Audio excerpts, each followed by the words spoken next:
Sometimes I think I should script these openings, but that just seems like a lot of work that I don't have the time to do.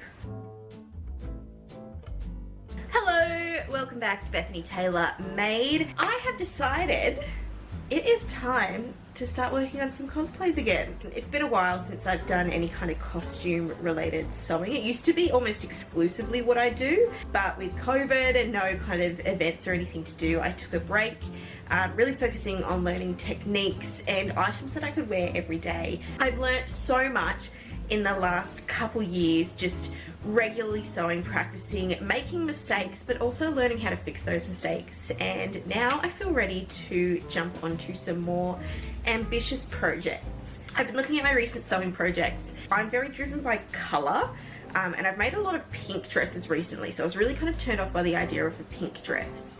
So I was looking at other colours that I haven't touched yet, and I've decided I really want to do a green dress. So a green dress that's a cosplay. There's only one answer for me, and that is Ariel's dress. I adore The Little Mermaid. It is one of my all-time favourite movies. When I was doing the production, it's where I met some of my closest friends. It's where I found my love for theatre and for costume. So it feels really special to kind of be jumping back into this project as my welcome back to cosplay. The other night, I stayed up very, very late. So I was actually starting another cosplay project, which will be coming soon on this channel. But in doing the research for that cosplay, I came across a fabric store here in Australia that had the perfect fabrics for this particular dress. And I went, you know what? Stuff it. I'm gonna spend some extra money and I'm just gonna do something that I've wanted to do for a long time. Okay, so going back to the base of this costume. What will I be wearing on my feet? A few years ago, like 5 or 6 years ago, my friends John and Hope, who are the friends I met in Little Mermaid, we went to Melbourne for a little getaway. One of the destinations we wanted to visit was Irregular Choice, which is a incredible artistic shoe company. So we went, and I knew I'm gonna be getting a pair, and this is the pair that I got. I don't need to say anything.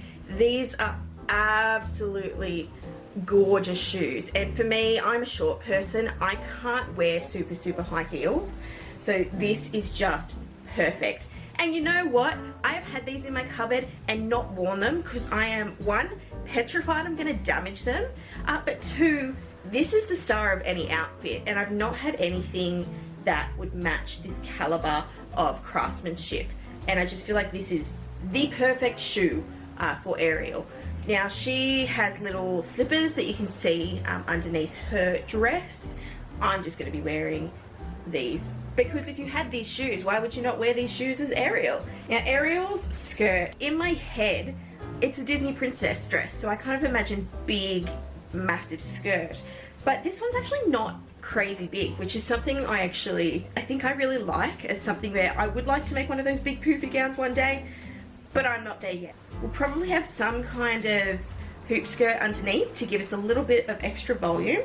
There's the petticoat, there's the skirt, the overskirt, and the bodice that has those gorgeous sleeves on it. So that's the way I'm going to be approaching this particular dress. Petticoat, the skirt and overskirt, and finally the bodice is where the job will be completed. The other night I went through trying to come up with some sort of design for this dress, and I did the most maths I've done since my high school geometry class. The materials I need for this dress are going to end up being quite expensive, so I'm going to be breaking this down into smaller parts so that I can financially not have to worry about spending exorbitant amounts of money. I have the materials I need to complete the petticoat, and that's what I'm going to be doing. Now the hoop skirt I have purchased off eBay. I just got a basic one. It's coming from overseas, so it's probably not going to be the best quality. That's fine. It's a place for me to start. I don't have a hoop skirt yet, and then if I need to, I can go about creating my own. It's coming from China, and orders from overseas tend to take me about a month to get to my door. So I'm just going to get started on making this petticoat. The design that I've come up with doesn't really rely on the shape of the hoop skirt too much. For this petticoat, I've just decided to do a really simple double circle skirt.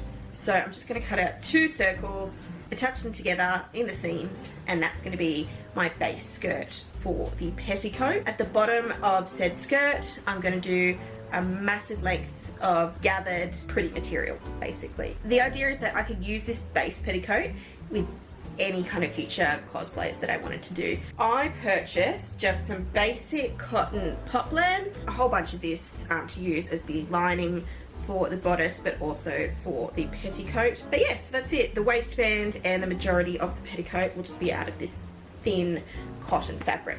And then the fashion fabric is my absolute favorite, deluxe satin, which I've used on countless videos on this channel. I've made it very clear how much I love this fabric. I just got it in the standard white color, and then I dyed the fabric to the color that I want. And that was able to get me this outcome here. So you can see it's this gorgeous minty green color. And here is the finished product. So it's been washed, it's been ironed. It is just the perfect color. It's this gorgeous minty green. It's the perfect color. Yes, it could have been a little bit more blue, but I don't care. I'm so happy with the outcome of this color, and with this particular fabric as well. It's got the gorgeous sheen that plays with the light, and I think that's very appropriate for Ariel. Being an underwater character, most of the time, to have a bit of that shimmer and that shine and that movement associated with water. But yeah, so that's my plan. I'm gonna get started on making the circle skirts first, and then cutting out the lengths of the deluxe satin to gather together. See you soon. I started by following the recipe on Rit's website for the wintergreen colour, which called for 15 mils of teal and 7 mils of yellow dye. I filled my container with 11.5 litres of water, added 1 teaspoon of dishwashing liquid. 1 tablespoon equals 15 mils, which means that half a tablespoon is 7.5 mils, and I found this is basically the same as the recipe. I gave each bottle a good shake before adding the dye to the bath.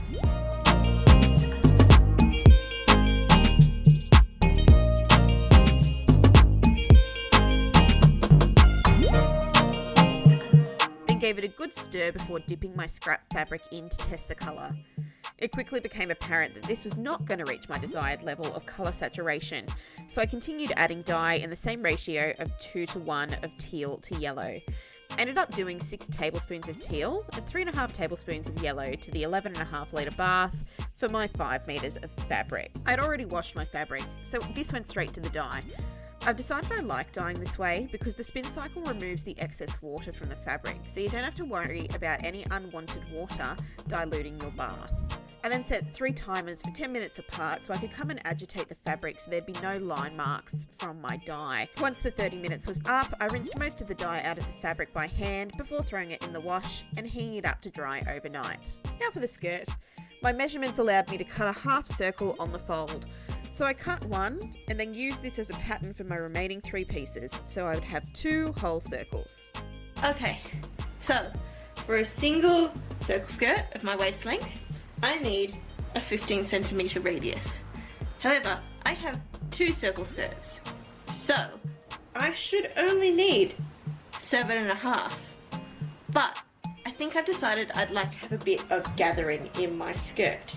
So I think I'm gonna go about 11 centimeters, so I can allow for a little bit of gathering around the waist to give a little bit more poof around that area. So I've cut out the base of the petticoat, and I have a problem.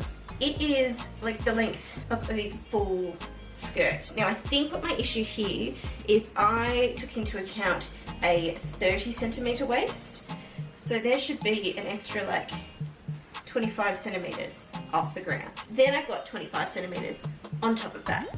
So I'm going to work with my current waist measurement and just nip about another 30 centimeters off the bottom side of the skirt. I then connected my half circles by overlocking, straight stitching, and then ironing the seam flat.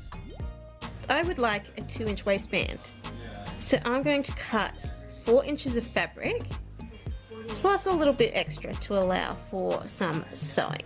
So I cut the waistband and some interfacing for strength and attached the waistband to my skirt. Okay, so the base of the petticoat is done. I ended up installing a zipper at the back, which I'm not sure how I feel about now, but it's in and that's what we're going to do. So everything is done except for the hem. Now the hem I'm going to leave because now we're going to cut up many lengths of the deluxe satin to be the gathered edge along the bottom of the skirt. I cut 1 metre off the deluxe satin as I'm going to use this for the sleeves and piping of my bodice. This will give my costume some unity in its design. I measured out 25 centimetres and then proceeded to cut 16 pieces of the 4 metres of fabric I had left. I overlocked these pieces together and made one long noodle of fabric. So I have all 18 metres of this fabric connected for the flouts at the bottom of the petticoat. Now, I would normally gather up both ends together to create the circle before hemming. However, I don't trust myself to coordinate 18 metres of fabric without getting a twist or a turn somewhere in the middle.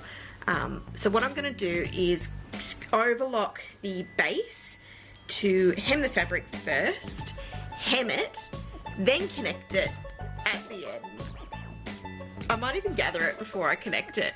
I just don't want to make a mistake with this fabric because I'm so proud of what the outcome has been. So I'm going to hem it first, hem it, gather it, and connect it at the very last step to make sure that I haven't mismatched any of the fabric.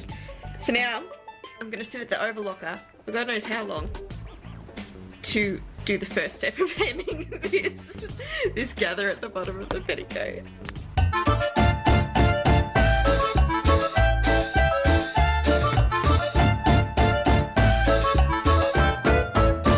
Clocked in at 16 minutes and 43 seconds to just do the overlocking of the hem. It's time for the next step, which is finishing the hem. Pray for me. I eyeballed my hem because pinning for 18 metres would have murdered my already aching back. So I folded the overlocked edge and sewed it in place with a straight stitch before ironing that down. I have hemmed all 18 metres of the ruffle. I have ironed all 18 metres of the ruffle. Now I need to gather it so that I can attach it to, I don't know if it's going to come through, so that it can be gathered to the skirt base for the petticoat. But I've kind of figured out a bit of a trick that can help reduce the amount of gathering that I need to do on my sewing machine. So for gathering, I'm always going to put it up onto the highest stitch length. But what I've realised is if I adjust, I typically keep my tension on 3 for standard sewing. If I move it anywhere from 5 upwards, it actually does some of that gathering for me. So, because I need to gather it 2 times the length, I'm actually going to gather at tension of 7. Now, if I'm perfectly honest, I don't actually know what the tension is or what it does. I just know that by playing with that setting, it's helped me with gathering in the past. And I am so over sewing for like 17 minutes at a time or longer. The hemming took me at least an hour and I kind of I want it done.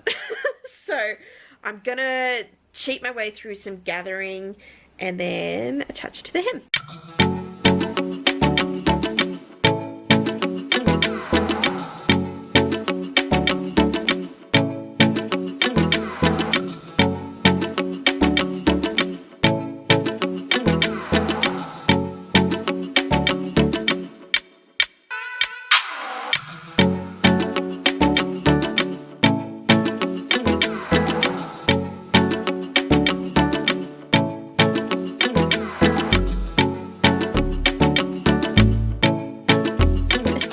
At night, and I have done the vast majority of the work on the skirt.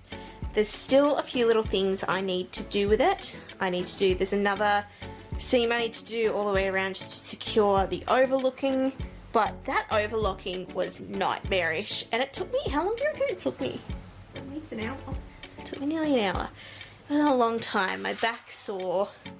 I just don't have it in me. So I'm gonna stop there. I've already put it on and done a twirl test, which it passed with flying colours. So I'm gonna do that. It's a little shorter than I had hoped, which is a problem because I want to kind of poke it out from the skirt, but I'm not gonna deal with that problem right now. Ellie also put it on, and it fit her really well. It did. It fits. It's not very often that Bethany and I can wear clothes that fit each other. So that was very cool to know that it's going to have a bit of versatility in use, that both of us can wear it. There was a lot of things that went wrong. I broke my first needle on my overlocker. A lot of the gathering, because I was using the overlocker, kept snipping the gathering stitches and they kept falling apart.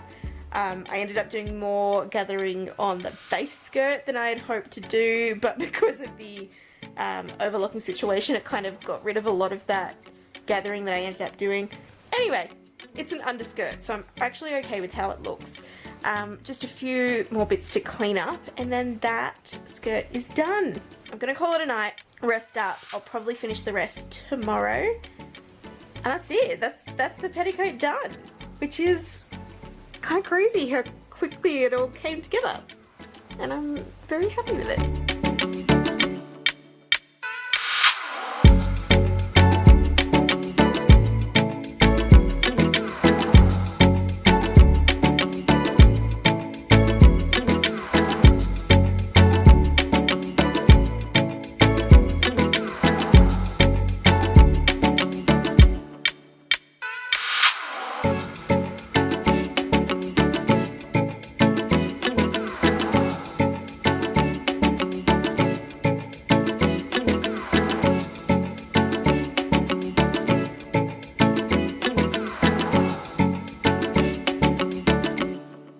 And with that, Ariel's petticoat is finished, and I'm pretty happy with it overall.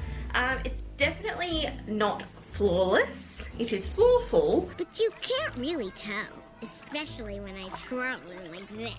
So there's a few errors in my creation process. The length of the skirt is a bit short. It doesn't quite reach the ground, which is where it needs to be. So I think I'm just gonna have to wear it lower on my waist, which you're not gonna be able to tell because it's underneath a bunch of layers, so that'll be fine. The actual connection of the ruffle to the base of the skirt, this had all kinds of problems for me. There's a section just here where all of the gathering has come undone. So it's literally just like a straight bit of fabric on the end. I've got bits like just next to that where it's gotten caught up in the length of the skirt. You can't tell on camera. And look, unless you're me that's looking for those details, you actually can't tell.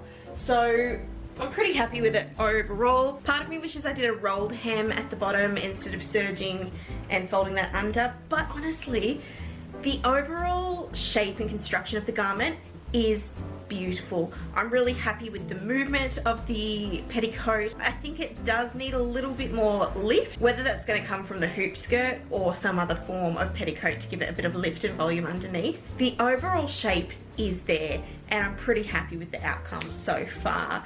I love the way that it swooshes and moves as you do. I feel like that's that organic kind of movement is exactly what I wanted to achieve. And overall, the skirt is well constructed, so it's going to be something that I can wear, or if I move the hook and eye, I'm easily going to be able to make it fit friends and family who are smaller than me. And it fits Ellie, who's bigger than me, so I've done a great job at making a really versatile piece. So part one of my Ariel cosplay is complete.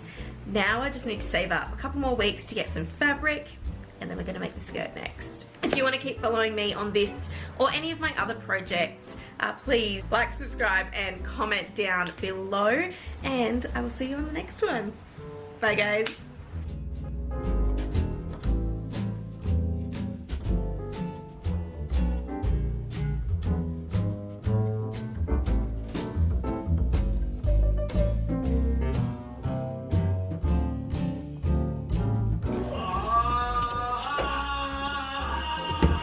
This This audio in the background is really selling this, isn't it? But also, to be fair, that's the same audio that was in my head the entire time while sewing this.